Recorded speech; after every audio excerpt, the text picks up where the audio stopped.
Aunty నేను inter మంచి మార్కులతో ఫస్ట్ క్లాస్ లో పాస్ అయ్యాను ఆంటీ. అవునా, వెరీ గుడ్. దేవుని స్తోత్రం కలుగును గాకమ్మా.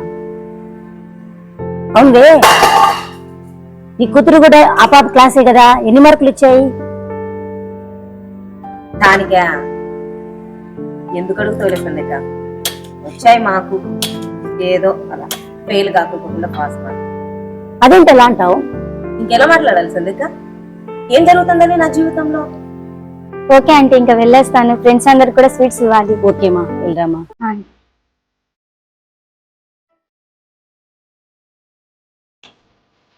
అదేంటి రాజీ అలా మాట్లాడారు, అంత కోపంగా మాట్లాడు ఎందుకు?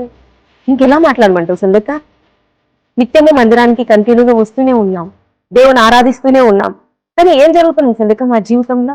అదంటే జస్ట్ అరకొర మార్కులతో పాస్ అయ్యింది, ఏం చేయట్లేదు, అసలు ఏమీ జరగట్లేదు సందక్క మా జీవితంలో.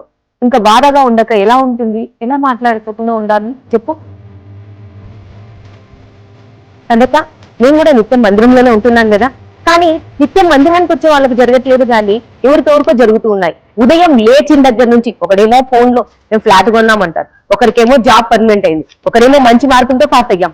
ఇవన్నీ వారి జీవితాల్లో జరుగుతున్నాయి, కానీ మాకెందుకు జరగట్లేదు సందిత? మేము నిత్యం మందిరంలోనే ఉంటున్నాం, ప్రార్థిస్తున్నాం కదా సందిత, ఇంకా నాకు బాధ లేకుండా ఎలా ఉంటది? ఇవన్నీ చూస్తూ ఉంటే సందిక అసలు నాకు మందిరానికి రావాలనిపిస్తలేదు సందిక. నేను మందిరానికి మానుకున్నాం అనుకుంటున్నా.